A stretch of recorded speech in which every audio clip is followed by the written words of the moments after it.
Un truc que j'aime bien avec le Maroc, c'est que moi, ça m'a permis de rêver un peu plus et je suis venu pour ça. Aujourd'hui, tout est possible. Et nous, on a la chance, et pour le coup, ça, je remercierai jamais assez la France, c'est qu'on a l'opportunité, enfin, on est maître de nos choix. Je te cache pas que dans l'ouverture de cette salle, il y a un moment donné, j'ai été au bord de la dépression, quoi.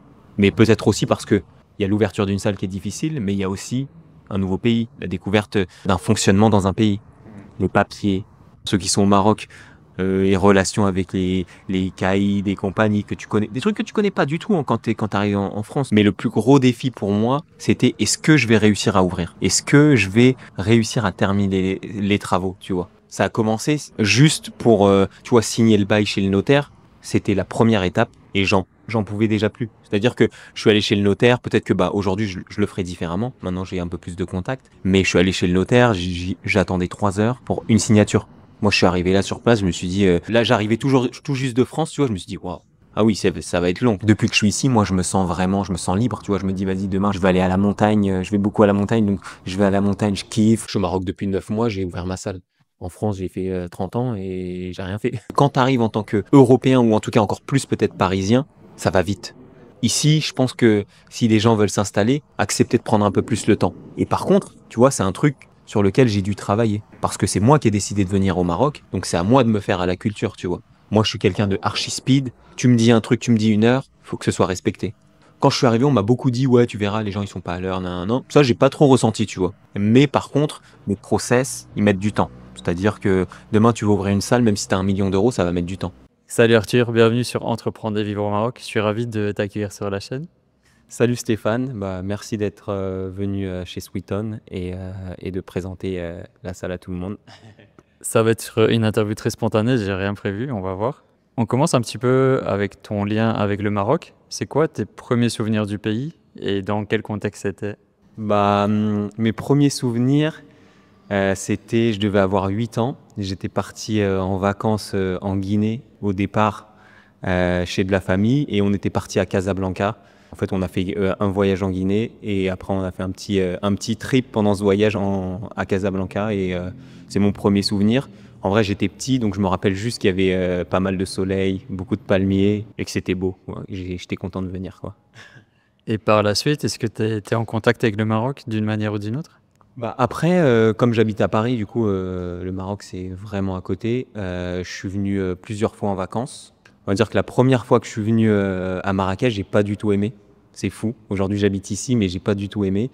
J'étais un peu dépendant des taxis, il y avait beaucoup de monde et j'avais pas trop kiffé cette première expérience, je l'avais pas trop aimé. Mais par la suite, je suis revenu et j'ai appris à apprécier un peu plus le Maroc en découvrant un petit peu ce qu'il y avait autour de Marrakech, autour des grandes villes. Et c'est ça qui m'a fait un peu kiffer. C'est quoi que t'avais pas trop kiffé? C'était peut-être parce que c'était en mode touriste Bah, en fait, moi, j'aime pas quand il y a trop de monde et que ça fait trop touristique. Et je pense que je suis venu à une période qui ne me correspondait pas à moi, qui correspond certainement à d'autres personnes. Mais moi, tu vois, par exemple, la place Gemma Efna, où il y a vraiment trop de monde, je pense que c'est pas fait pour moi. Je pense que c'est quelque chose qui a à visiter et à voir, pour vraiment voir la culture, etc. Mais pour moi, c'était trop. Le fait d'être aussi dépendant, des fois, des taxis, ne pas arriver à me déplacer correctement, devoir négocier un peu trop. Au départ, j'ai pas forcément accroché. En tout cas, c'était peut-être trop différent de mon quotidien de Parisien et bah j'avais pas forcément kiffé. Mais ça, c'était la première expérience avant de vraiment découvrir et de rencontrer plein de personnes qui sont magnifiques ici. Donc voilà. on va découvrir ça en détail, mais qu'est-ce qui a fait justement que aujourd'hui tu vis à Marrakech? On va dire que c'est grâce à ma femme qui a obtenu une mutation avec son travail. Pour être honnête, on voulait juste changer de vie. On avait envie de quitter la région parisienne et Paris. Donc au départ, on n'était pas forcément focus sur le Maroc. On se disait qu'on avait juste envie de partir vivre une autre expérience. Et on a eu la chance avec Ikram, ma femme, de pouvoir se diriger vers le Maroc parce qu'elle avait cette opportunité avec son travail d'être mutée ici. Et aussi, elle est marocaine, donc c'était d'autant plus simple parce que elle avait déjà ses papiers marocains, elle parlait déjà le Derija, donc c'était beaucoup plus simple et il y avait déjà de la famille ici. Donc c'est pas comme si on partait à l'autre bout du monde non plus, c'était à 2-3 heures seulement d'avion. Donc en fait tout était réuni pour venir au Maroc et sans que ce soit trop difficile. Vous avez quand même discuté des pour ou des contre, ou c'était une évidence que c'était OK? Bah écoute, on en a discuté, ça c'est sûr. Moi je suis quelqu'un de très terre à terre, donc ça veut dire que je serais jamais parti s'il n'y avait pas, si elle n'avait pas un travail stable ici. Parce que moi je suis auto-entrepreneur depuis un certain temps quand même, mais j'allais pas partir à l'aventure sans qu'on ait de base stable. Donc on a vraiment attendu qu'elle soit sûre d'avoir ce job, qu'on ait quelque chose de fixe pour pouvoir venir ici et après que moi je puisse entreprendre un projet un peu plus perso sur le territoire marocain, quoi. Et il y avait ta fille aussi, donc la question de l'école s'est posée. Bah carrément, ouais. La question de l'école, elle s'est posée, mais pour le coup, on n'était pas forcément satisfait en France. Pas forcément du système scolaire en général, mais plus de... en fait, moi, j'ai ressenti des inégalités territoriales, c'est-à-dire que nous, on habitait dans le 93 à Rosny-sous-Bois, et j'ai senti qu'en termes d'éducation, des fois, ça manquait d'encadrement. Par exemple, ma fille, elle n'a pas eu de prof pendant 1 an en maternelle. Il n'y a pas eu de remplaçant. Je pense pas que ce serait arrivé dans certains autres coins de l'Île-de-France qui sont peut-être un peu plus, je sais pas, réputés, je sais pas quel mot utiliser, mais en tout cas qui sont un peu plus cotés, quoi. Et du coup, ça m'a dérangé. Et du coup, je me suis dit que en connaissant la réputation des lycées ou des écoles françaises à l'étranger, il y aurait aussi plus de chances qu'elle ait de meilleures études, un meilleur encadrement, etc. Donc je pense que pour elle, ça peut être que bénéfique. Et pour être honnête avec toi, elle a l'impression d'avoir déménagé dans un autre département de France. Elle n'a pas l'impression d'être dans un autre pays et surtout dans un autre continent, parce que des fois on oublie.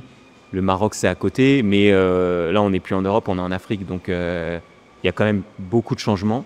Mais pour elle, j'ai envie de te dire, ça n'a pas changé grand-chose. Surtout, tu vois, dans les écoles françaises, les profs, tout le monde parle français, même si ils apprennent le darija, ils apprennent l'arabe, et ça, je trouve que c'est indispensable. En tout cas, le cadre et le contexte global, ils changent pas vraiment, quoi. Elle va probablement le conscientiser un peu plus tard qu'elle a changé de continent et tout ça. Carrément, je pense que ça va arriver plus tard. Après, elle avait déjà des cousins ici, donc en fait, elle était aussi contente de retrouver ses cousins qui, eux, habitent à Mohamedia. Donc ça a 2 heures de route, mais au Maroc, les déplacements sont un peu plus simples, j'ai l'impression. Donc on va souvent les voir et elle est contente d'avoir ce nouveau cadre de vie, de pouvoir aller à la piscine, d'être au soleil toute l'année. Et puis c'est une chance. C'est une chance aussi de découvrir plusieurs cultures. Et je pense que c'est pour elle, comme tu dis, elle va le conscientiser plus tard. Mais c'est plein d'apprentissage. Là, elle a 6 ans. Elle commence déjà à parler un petit peu arabe. Donc c'est trop cool. C'est un truc qu'elle n'aurait pas pu faire, en tout cas à Paris ou à Rosny-sous-Bois, quoi. Et c'est pile le bon âge. Après 7 ans, ça devient un peu plus compliqué. Exactement. Et là, elle a encore la chance de pouvoir apprendre. Exactement. Et ça, je le vois, tu vois, avec les personnes qui ont déménagé avec des enfants un peu plus âgés. Tu vois, l'apprentissage de la langue, il est plus compliqué. Se faire à la culture, c'est un peu plus compliqué. Elle a une part du Maroc en elle déjà, de par sa mère. Mais maintenant, elle a grandi au Maroc et elle est marocaine. Et plus tard, elle sera certainement plus marocaine que française parce qu'elle aura grandi ici et elle aura fait toute sa vie ici. Et ça sera bien comme ça, quoi. Et concrètement, comment ça s'est passé, la transition entre Paris et Marrakech? C'était quoi les grandes étapes que vous avez passées?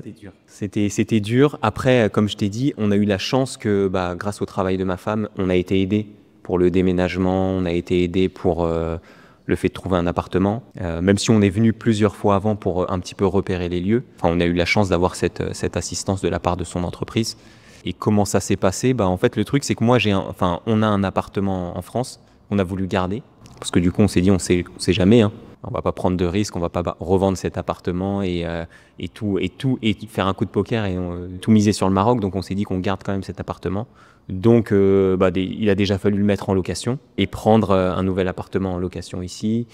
C'était beaucoup de stress, en fait. Parce que c'est la première fois, moi je suis quand même assez jeune, première fois de ma vie que je mets déjà un appartement en location en France. Donc déjà c'était une découverte.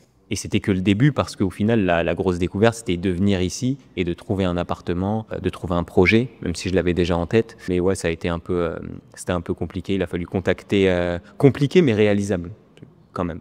Et il a fallu trouver du coup quelqu'un qui s'occupait de ramener toutes nos affaires de France jusqu'au Maroc. Heureusement, comme je te dis, on a loué notre appartement, donc on n'a pas dû déménager complètement. On a simplement pris des affaires, mais c'était pas énorme, quoi, tu vois. Donc voilà, on a dû trouver quelqu'un pour s'occuper de tout ça. Et puis voilà, après, je sais pas. Comme Arthur, tu rêves aussi de t'installer au Maroc. J'ai créé un plan d'action en 7 jours pour éviter les erreurs qui coûtent cher et démarrer ton projet Maroc sur de bonnes bases. Il y a des vidéos et des PDF qui t'attendent. Je t'ai fait ça pour seulement 19 euros. C'est le premier lien dans la description et dans les commentaires. Le plus gros défi, c'était quoi avec le recul là? Le plus gros défi, c'est l'ouverture de la salle. Là, on passe il y a eu plein de choses entre-temps, mais le plus gros défi, en réalité, ça a été les travaux de la salle. Là, j'ai cru craquer 1000 fois, mais ça a été vraiment le plus gros défi. Au final, trouver le local, c'est pas ce qui a été le plus difficile, je trouve. Parce que là, on est dans la salle. C'est le premier local, au final, que j'ai visité en venant au Maroc. Ah, c'est amusant ça, ouais. Ouais. Mais sauf que je connaissais pas le quartier. C'est-à-dire que je suis venu ici, je savais pas qu'il y avait le lycée français juste à côté. Du coup, j'ai vu le local, il était bien, mais je me disais, bon, je sais pas où je suis, quoi. Je connaissais le Maroc, je suis déjà venu au Maroc, mais je connaissais pas les quartiers. Et du coup, j'ai visité pas mal d'autres locaux. J'ai fait faire des devis, etc. Fait venir des architectes, etc. Et au final, une fois que j'ai mis ma fille à l'école, du coup à la rentrée, je me suis dit, mais ce local, il est Juste à côté. il est juste à côté. Il est juste à côté, il est super bien situé, il y a un parking juste en face, et il y a une belle vue sur une sorte de montagne. Du coup, c'est cool, et au final, je me suis rendu compte de la plus-value que c'était d'avoir un local situé ici, quoi. Sachant que moi, je suis français, il y a un lycée français, il y a de potentiels adhérents qui pourraient venir du coup de ce lycée, et ce quartier, j'ai l'impression que tu as quand même pas mal de Français qui vivent aussi dans ce quartier, donc c'est cool, même si le but n'est pas d'attirer que des Français, et bien au contraire. C'est d'attirer du coup pas mal de Marocains et de leur faire découvrir le concept et de les mettre au sport. Non pas qu'ils n'étaient pas dans le sport, mais en tout cas de leur faire découvrir ma discipline à moi et ma manière de m'entraîner. On va aller dans le détail, hein. Déjà, je peux te dire que tu es très bien positionné, ouais. Et je suis venu dimanche et après je suis parti au Marjan, route du Casa. Quand je suis revenu sur Guéliz, avec le taxi, on passe par ici. Et c'est cool parce qu'on voit bien ta salle quand même. Même depuis la route, quoi. C'est vrai qu'on a misé sur une grosse enseigne pour que les gens qui passent puissent nous voir de loin. Après, bon, les gens qui passent de loin ne se rendent pas forcément compte sur la route que c'est une salle de sport, mais en tout cas, ça prête à la question. On se dit, Sweeton, qu'est-ce que c'est? Donc le but, c'est qu'ils viennent nous voir, quoi. Après, pour nous demander qu'est-ce qui se passe à l'intérieur. Ouais. Et là, tu es sur Entreprendre et vivre au Maroc. C'est cool. Quels ont été tes premiers pas dans l'entrepreneuriat? C'était quelle période de ta vie, ça? En vrai, ça fait pas si longtemps que ça. Ça doit faire 4 ans, un truc comme ça, 3-4 ans. Et c'était, en fait, je suis devenu indépendant à partir du moment où j'ai commencé ma carrière de coach. J'ai jamais travaillé pour une salle, j'ai toujours été à mon compte. Et du coup, c'est là que j'ai commencé à créer une auto-entreprise, que j'ai commencé à me rendre compte de tout ce qui était toute cette paperasse, quoi. Et du coup, c'est à ce moment-là de ma vie. Après, moi, j'ai toujours été dans deux milieux. Là, tu vois, dans cette salle, le concept, c'est l'entraînement hybride, c'est-à-dire qu'on fait plein de choses à la fois. Et dans ma vie, j'ai l'impression que moi, j'ai une vie, elle est assez hybride aussi, c'est-à-dire que, tu vois, j'ai jamais mis tous mes œufs dans le même panier. J'étais en parallèle de cette carrière de coach en tant qu'entrepreneur. J'ai été aussi mannequin en agence pendant plusieurs années. Et je le prends aussi comme un travail, même si en agence, moi, c'est pas ton entreprise, tu bosses pour une agence, mais je le prends aussi comme de l'entrepreneuriat, c'est-à-dire que tu bosses sur toi, tu bosses sur... Il y a plein de travail que tu fais sur toi qui ne paye pas tout de suite. C'est-à-dire que tu vas faire des castings, tu vas faire d'autres choses pour obtenir des résultats plus tard, comme en tant qu'entrepreneur. Tu vois, tu bosses sur plein de fondamentaux pour que plus tard ça paye. Et c'est un peu la même chose avec le mannequinat, le métier de coach aussi, le fait de devoir trouver des clients et après les garder, etc. Tu vois, donc ouais, ça a commencé avec ça. Après, jamais de gros projets d'ouverture de structure, c'était toujours autour de moi. Tu vois, par exemple, le coaching, c'est autour de moi parce que c'est ma personne à moi, c'est une auto-entreprise. Le mannequinat, c'est autour de moi aussi. Et j'avais jamais ouvert de structure. Donc c'est vrai qu'en arrivant ici et de me dire que j'allais faire ça au Maroc, c'était quand même assez stressant, tu vois. Et j'y pensais pas, c'est un truc que j'aurais jamais fait en France. C'est-à-dire que jamais je me serais dit, je vais ouvrir une salle de sport en France. Non pas par rapport à la taxation, etc., mais peut-être que c'est un projet que je voyais trop gros là-bas. Et ici, un truc que j'aime bien avec le Maroc, c'est que moi, ça m'a permis de rêver un peu plus. Et je suis venu pour ça, tu vois. Je suis venu en me disant, je viens ici et je me fixe moins de barrières que me serais fixé en tout cas en Europe, tu vois. En Europe, je me serais dit, non, mais une salle, c'est impossible, c'est trop de gestion, je vais plus pouvoir m'entraîner avec mes potes, je vais plus pouvoir faire ci, je vais être bloqué à ma salle. Alors que ici, tu vois, je le vois totalement différemment. Là, je me dis, au contraire, je suis venu pour ça. Je suis venu pour que après les gens puissent graviter autour de ma structure. Et je suis venu pour monter cette structure. Et ici, je me disais, même si je connaissais rien en arrivant, je me disais que c'était possible, tu vois. Peut-être qu'aussi les investissements financiers sont moins importants pour la même chose, en tout cas. Pour la même salle, peut-être que ça m'aurait coûté le double à Paris. Et peut-être que du coup, ça fait moins peur et tu te lances un peu plus facilement. Et aussi, on va dire que j'avais pas le choix, quoi. Fallait que je trouve quelque chose à faire ici, tu vois. C'est ça les petits cadeaux de la vie aussi. Quand tu choisis de dire oui, tu vas vers ton destin et il se passe des choses comme ça. Ouais. Tu vois, par exemple, quand je suis arrivé au Maroc, pour être honnête avec toi, je me disais pas je vais ouvrir une salle. Je me disais je vais lancer un business autour du sport, mais je savais pas c'était quoi. Je fais des training camps avec un ami à moi, Maxime. C'est-à-dire on ramène des gens de partout dans le monde et en gros on leur fait vivre une semaine de sport un petit peu dans notre quotidien. On loue une villa et on fait 2 entraînements par jour et on fait des talks autour du sport, du bien-être, etc. Et du coup, à chaque fois, en tout cas quand on a réalisé ces training camps, je devais louer un espace dans une salle. Et du coup, je me suis dit, mais à un moment donné, il faut que j'ai ma propre salle. Ok, ça c'est un business qui est ponctuel, les training camps. C'est des expériences de vie. C'est super cool, tu vois. On pourrait le prendre un peu comme toi et tes formations, tu vois. Tu ramènes des gens et ils apprennent des choses et après ils se lient entre eux, ils créent des contacts, etc. Et du coup, je me suis dit, ouais, à un moment donné, ça c'est bien, c'est ponctuel, mais tu ne pourras pas le faire toute l'année, tous les mois, toutes les semaines, tu vois. Et à un moment donné, il y a une capacité de personnes, c'est limité. Et du coup, je me suis dit, moi, faut que je fasse autre chose, quelque chose de plus stable, une structure, un endroit dans lequel les gens viendraient tout le temps. Et du coup, c'est cette salle-là. Et vu que moi, je passe ma vie à la salle, je me suis dit, autant avoir la mienne, quoi. Mais c'est vrai, tu vois, je me dis, là, je suis bien, j'ai pas l'impression de travailler, je kiffe avec les gens, il y a mes potes qui viennent, de toute façon, tous les gens qui vont venir ici, ça va devenir des amis, c'est une petite structure, tu vois, tous les cours sont encadrés, donc le but, c'est vraiment de créer des liens avec les personnes, et au final, tu vois, t'attires des gens qui te ressemblent. C'est-à-dire qu'on va partager des centres d'intérêt communs, et ça va aller bien au-delà du sport, même si au départ, c'est du sport, par la suite, tu vois, t'as besoin d'un truc, ah tiens, toi tu fais ça, ok, on va se parler, on va s'aider, et tu crées un gros réseau, tu vois, et c'est le but. Et je trouve que ça manquait. Tu vois, moi qui étais venu au Maroc, pour le coup, aussi pourquoi j'ai choisi de faire cette salle de sport. En termes de salle de sport, je trouve que ça manquait de quelque chose de beau, d'esthétique et de concept où tu accompagnes vraiment les gens. Il y a des salles de sport au Maroc, il y en a beaucoup même. Tu as des grands groupes qui s'installent, Fitness Park, etc. Mais ça manquait de petites structures avec un encadrement optimal pour les personnes. Et aussi, il n'y avait pas d'Aerox. Moi, je pratique l'Aerox. Du coup, il n'y en avait pas ou très peu. Tu vois. Donc, je trouve que ça manquait. Après, il y a des CrossFit, il y avait déjà. Mais des fois, quand c'est du CrossFit, c'est un peu trop masculin. C'est un peu trop dur pour certaines personnes. Moi, j'ai envie d'un endroit où tout le monde puisse venir, tu vois. Et se sentir à l'aise. Mais je vois, c'est ton cocon. Pour moi, c'est tellement cohérent et aligné avec qui tu es, enfin de l'image que j'ai de toi. Donc félicitations pour ça. Et comme tu dis, tu as une approche un peu hybride aussi avec des nouvelles pratiques. Et ça te permet justement d'avoir tout ça. C'est toi qui choisis. Carrément. Et moi, en vrai, le but avec Sweeton, c'est vraiment de faire comprendre aux gens qu'on peut faire de la performance sans être un athlète. Tu vois, on peut faire de la performance chacun à son échelle. C'est-à-dire que demain, la mère de famille ou le père de famille qui n'a quasi jamais pratiqué de sport peut venir ici et performer lui à son échelle. C'est-à-dire qu'on va partir de sa base à lui. Et pour moi, la performance, c'est justement optimiser ses capacités physiques à lui, personnelles.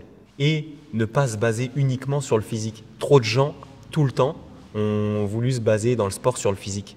C'est-à-dire, ouais, je veux m'entraîner parce que je veux avoir des pecs, je veux avoir des abdos. L'apparence, ouais. Exactement. Alors que des fois, je trouve que c'est bien de trouver du fond. Et c'est pour ça que nous, on a un cours qui s'appelle l'Aerox, et c'est pour ça qu'on fait de l'Aerox. C'est parce que ça va donner une échéance. Ça va donner une échéance de compétition et les gens vont s'entraîner pour ça. Et vont s'entraîner pour autre chose que pour du physique. Et forcément, le physique, après, il va suivre. Parce que faut pas se cacher, il y aura toujours une part d'esthétisme. Quand tu vas être chez toi devant ton miroir, tu vas te dire ah, j'aimerais bien être comme ci, comme ça. Donc, il faut pas le négliger non plus, tu vois. Il y a la performance, mais il faut pas le négliger non plus l'esthétique. Et en général, si tu t'entraînes pour de la performance, l'esthétique suivra à un moment donné. C'est un résultat. Exactement. Mais il faut pas que ce soit une recherche optimale. Il faut pas que je me dise c'est que l'esthétique. Parce que si c'est ça, il y a un moment donné, tu seras jamais satisfait. Même si tu as ton six-pack, même si tu as les pecs à Schwarzenegger, tu te diras en fait, ça suffit pas. Je veux plus, tu vois. Alors que la performance, entre guillemets, je le dis, c'est factuel. C'est-à-dire que demain, tu soulèves 10 fois 20 kilos au squat et demain, tu soulèves 10 fois 30 kilos au squat, tu es plus fort. Et sur le papier, c'est écrit. Et en gros, le but, c'était, en venant ici, c'était de faire comprendre ça aux gens. Et c'est pour ça qu'on propose une large gamme de cours, tu vois, pour que, en gros, les gens se disent, là, je vais faire sculpte demain, c'est parce que j'ai envie de gagner en force du haut du corps, je vais faire un cours d'Aerox, c'est parce que je veux préparer une compétition et tout. Et que tu te dises pas uniquement que c'est pour l'esthétique, mais tu te dis aussi c'est pour des objectifs un peu plus profonds. Voilà. Génial. Il y a plein de choses sur lesquelles j'ai envie de rebondir. Peut-être on va commencer à expliquer c'est quoi l'Aerox, parce que c'est une pratique nouvelle, entre guillemets. Et qu'est-ce que c'est pour ceux qui n'ont jamais entendu parler de ça? Alors, déjà, juste pour commencer, c'est pas une salle d'Aerox, c'est une salle de sport où on va s'entraîner donc développer nos capacités physiques pour devenir un athlète complet. Ou, juste quand je dis un athlète, c'est pour moi, tout le monde est un athlète. C'est-à-dire que tout le monde peut être un athlète chacun à son niveau, tu vois ce que je veux dire. Mais en gros, le but, ça va être de développer un peu chacune des qualités physiques des personnes, en général. Ça peut être l'esthétisme, la force, l'endurance, etc. Et du coup, pour en revenir, l'Aerox, c'est quoi? C'est une compétition fitness qui fait un boom en ce moment et qui cartonne, et qui, en gros, va demander aux gens de courir 8 fois 1 km.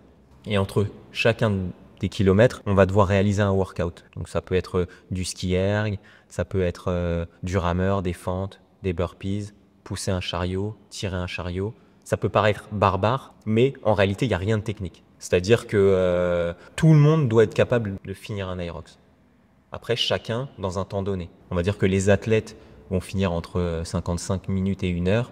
Les gens un peu plus novices peuvent finir en 1h30, voire 1h40, ou plus encore. C'est comme et il faut vous dire que l'Aerox, vous allez le prendre comme une course à pied, un 10 km par exemple.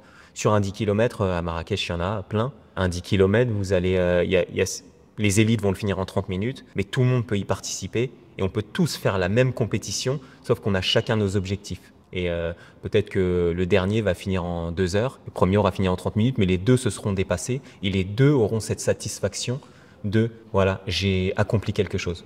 Et demain, j'ai envie de progresser. Et c'est comme ça qu'on attire les gens vers la performance. C'est-à-dire que j'ai fait une première échéance, j'ai mis ça, j'ai envie de faire mieux. J'ai envie de faire mieux encore et encore et encore. Et voilà, du coup, c'est pour ça que je pense que ça marche. Et du coup, à Aerox, il y a des compétitions qui sont chaque semaine dans le monde entier. Ça explose en ce moment, c'est de partout. Ouais. Je pense que ça va arriver très prochainement au Maroc. Et en gros, c'est sur des week-ends, on réunit peut-être entre 8 et 12 000 personnes qui viennent participer à des courses Aerox. C'est fou de se dire ça. Et des gens, et moi en coaching, j'en ai eu, des gens de tout type. C'est-à-dire qu'il va y avoir des étudiants, des cadres, des salariés, des entrepreneurs, aisés, moins aisés. En gros, on réunit du monde autour du sport. Et en créant cette salle, c'est un peu ce but-là aussi, c'est de réunir des gens d'horizons différents, mais qui ont quand même un état d'esprit assez, on va dire, similaire sur certains points. Le fait d'être exigeant avec eux-mêmes, d'accomplir des choses, et en gros, de réunir ces personnes et de faire un cocon avec que des bonnes personnes, je pense, et puis voilà quoi. C'est génial ce que tu as mis en place. Et le CrossFit a été très populaire ces dernières années. Il y a beaucoup d'avantages, mais il est aussi critiqué. Genre, si tu as un mauvais coach, ça peut être propice à des blessures ou à être trop intense, violent d'un coup. En Aerox aussi. Ouais. En Aerox aussi. En vrai, tu vois, moi, je crache pas sur le CrossFit. Il y a en ce moment une guerre entre le CrossFit et l'Aerox parce que je pense que l'Aerox prend des parts de marché. Mais le CrossFit, c'est bien. Par contre, pour monsieur et madame tout le monde, ça demande peut-être un peu plus de technique. Ouais, et donc, il y a beaucoup plus de barrières à l'entrée. C'est-à-dire que réussir à faire une traction, réussir à faire un muscle-up, marcher sur les mains. Demain, je commence le sport, j'arrive dans une salle, je vois des mecs qui marchent sur les mains, je fais demi-tour. Il y a une barrière à l'entrée là. Voilà, la barrière, elle est un peu forte. Après, tout est adaptable. C'est comme ici chez Sweetons, tout est adaptable. C'est-à-dire que vous débutez, pour certaines personnes, même faire un simple squat, ça peut être difficile, tu vois. Mais il y aura toujours une alternative, justement parce qu'il y a un coach qui est là pour encadrer les séances. Mais pourquoi l'Aerox fonctionne? Justement parce qu'il y a beaucoup moins de barrières à l'entrée. Donc, c'est-à-dire que faire des fentes, même si pour certaines personnes ça peut être difficile, ça va s'apprendre très rapidement. Tu peux nous expliquer vraiment, quelqu'un qui ne sait pas c'est quoi une fente, un burpees, les différentes étapes, et tu nous les expliques qu'est-ce que c'est, tu vois, concrètement. Par exemple, sur une fente, en gros, tu vas avancer, faire une flexion de genou en posant ton genou à terre à chaque fois et en remontant. Donc ça, c'est un mouvement assez simple. Bon, tout le monde ne fait pas des fentes dans le quotidien, mais c'est un mouvement assez simple. C'est un super mouvement aussi. Ouais, et c'est un super mouvement qui va travailler en gros, sur l'Aerox, ça va être beaucoup de mouvements qui vont travailler le bas du corps. Sur un burpees, par exemple, on va vous demander de vous poser le torse à terre, vous vous relevez et vous faites un bond vers l'avant en Aerox. Donc ça, c'est des mouvements qui sont assez simples en soi. Mais c'est très cardio, les burpees. C'est très cardio, mais ça demande peu de matériel et peu de choses. Donc c'est-à-dire que même demain, quelqu'un qui veut se mettre à l'Aerox, même sans venir dans une salle, il a juste à prendre une paire de baskets. Il y a aussi c'est ce principe d'accessibilité assez simple qui est cool aussi, tu vois. Demain, j'ai juste une piste, je vais courir, je fais des burpees, je fais un peu de fente, etc. Pour commencer, ça suffira. Après, par la suite, si tu veux structurer, aller dans une salle sera forcément mieux avec un coach. Mais comme pour tout, quand on veut pousser un petit peu dans la discipline, c'est mieux de se faire encadrer. Ça marche dans tous les domaines. Tu vois, moi, avec du coup l'ouverture de Sweetons, si on repart sur l'entrepreneuriat, moi, j'ai dû apprendre à faire un site internet. J'ai dû apprendre à gérer des mails, à envoyer aux gens, faire des fichiers, gérer un site de réservation. Et tout ça, du coup, pareil, j'ai dû faire appel à des gens qui m'aident. Parce qu'à un moment donné, il y a des trucs que tu peux pas faire seul. Donc, il faut accepter de se faire aider. Et tu pousses le maximum, le curseur au maximum jusqu'à ce que tu n'y arrives plus. Et après, tu te fais aider, tu te fais accompagner. Et comme ça, tu gagnes du temps, en fait. Tu gagnes du temps, tu évites de te blesser. Et tu apprends beaucoup de choses. Exactement, tu apprends. Et ce qui est bien avec l'Aerox, c'est que, et le sport en général, en vrai, c'est que ça t'apprend un peu l'humilité, tu vois. Tu te rends compte que y a des gens qui sont, même si tu te crois fort, il y a des gens qui sont bien plus forts. Même si tu es fort dans un domaine, il y a des gens qui sont bien meilleurs. Et ça, c'est dans la vie en général, tu vois. Il y aura toujours un expert d'un domaine qui sera meilleur que toi. Et ça, il faut l'accepter. Nous, ce qu'on veut, et je pense que même un bon entrepreneur, c'est quoi? C'est de pouvoir toucher un petit peu à tout. Être bon un petit peu dans chacun des domaines, sans forcément exceller. Mais demain, on te dit, vas-y, va démarcher ces personnes, fais telle pub et tout. Ok, je sais comment procéder. Même si je ne vais pas forcément être un expert, je vais savoir commencer à le faire. Et puis voilà. Et des fois, on n'a pas le choix. Moi, tu vois, quand j'ai commencé l'entrepreneuriat, il y a plein de trucs comme toi. J'ai dû faire mon site internet, mais j'ai dû apprendre par moi-même comment faire, comment apprendre le marketing, comment communiquer. C'est ça qui nous enrichit aussi, quoi. Et c'est fou parce que tu sors de ta zone de confort. Moi, tu m'aurais dit, genre l'année dernière, fais un site internet. Je t'aurais dit, mais non, non, je vais payer quelqu'un pour le faire, tu vois. Après, des fois, tu rencontres dans la vie, tu vois, des personnes. Petite dédicace à Max, mon pote Max, avec qui je fais mes compétitions à Aerox, qui te débloque des barrières, en fait, tu vois. Tu te dis, lui, il y arrive, il me montre un peu comment on fait, pourquoi moi, j'y arriverai pas, tu vois. Et je pense qu'il y a beaucoup de gens, peut-être sur cette chaîne aussi, qui se mettent des barrières et qui se disent, non, je peux pas y arriver, je peux pas le faire, ça, c'est trop difficile. Alors que maintenant, avec Internet, il y a YouTube, il y a ChatGPT, il y a tout. En vrai, tu peux tout apprendre. Tu peux tout apprendre. Certes, ça va te demander du temps. Peut-être que si tu avais payé quelqu'un, tu aurais réussi à le faire plus vite, mais tu n'aurais pas appris à le faire. Et en plus de ça, quand on entreprend au départ, il y a aussi l'aspect financier. Payer quelqu'un pour faire un site internet. Tu n'as pas toujours les moyens. Ouais. Voilà. Payer quelqu'un pour faire du marketing. Et je sais très bien qu'il y a beaucoup de gens, même autour de moi, qui se fixent des barrières et qui se disent « je ne peux pas le faire parce que je n'ai pas d'argent ». Mais moi, moi non plus, je n'ai pas d'argent. Et du coup, j'apprends à le faire tout seul. Et je développe des skills qui me serviront. Et pourquoi pas découvrir après même des passions, tu vois. Là, par exemple, je me dis, demain, il y a quelqu'un, il me dit, est-ce que tu peux me faire un site internet? Ça se trouve, je pourrais dire, ouais, vas-y, je te fais ton site internet. Ça pourrait devenir un job, tu vois. Moi, c'est pas ma volonté. Mais en gros, c'est ce que j'essaye de faire comprendre aux gens, c'est, voilà, essayez de faire des choses par vous-même, ne vous fixez pas de barrières, tout est faisable. Après, si ça devient trop technique, tu vois, moi, par exemple, en termes de site internet, à un moment donné, il fallait commencer à coder des trucs. Je savais que là, c'était pas possible. Donc du coup, là, j'ai fait appel à quelqu'un pour ça. Juste, il faut se fixer ses limites, les connaître, mais tenter, essayer, regarder sur YouTube. Maintenant, on peut tout trouver. On a tellement de chance, notre génération. On a tout, on peut tout apprendre. Maintenant, on a l'IA en plus. On n'a aucune excuse de pas y aller, tu vois. Tu peux même juste demander à ChatGPT le processus pour apprendre à faire un site internet. Et même pas, il va te le faire, mais tu le demandes, le process, comment je pourrais procéder pour le faire. Il peut même coder. Ouais, carrément, tu vois, moi je savais même pas. Donc ça veut dire que, en vrai, pour moi aujourd'hui, Zéro excuse. il y a zéro excuse. Et c'est pour ça aussi, je pense que beaucoup de personnes se dirigent vers l'entrepreneuriat, c'est parce que, en réalité, c'est plus simple. Peut-être que 20 ans en arrière, c'était beaucoup plus difficile. Il fallait avoir des contacts, tout ce qui est comptabilité, ça faisait peur aux gens. Comment je vais faire ma pub, etc. Maintenant, il y a les réseaux, il y a, tu vois. Pour moi, si tu gères un Instagram, si tu es sur Instagram et que tu gères ton Instagram, tu peux tout gérer en vrai. Ce que je veux dire, c'est si tu arrives à comprendre comment ça fonctionne, rien de très compliqué en soi. En tout cas, ne te fixe pas des barrières. Essaye au moins, tu vois. Ça, je pense que c'est important d'essayer, tu vois. C'est plus accessible, mais c'est à double tranchant. Parce que si t'es pas à 1000% dessus, ça peut vite aussi se casser la gueule. Et ça, c'est un truc que j'ai appris.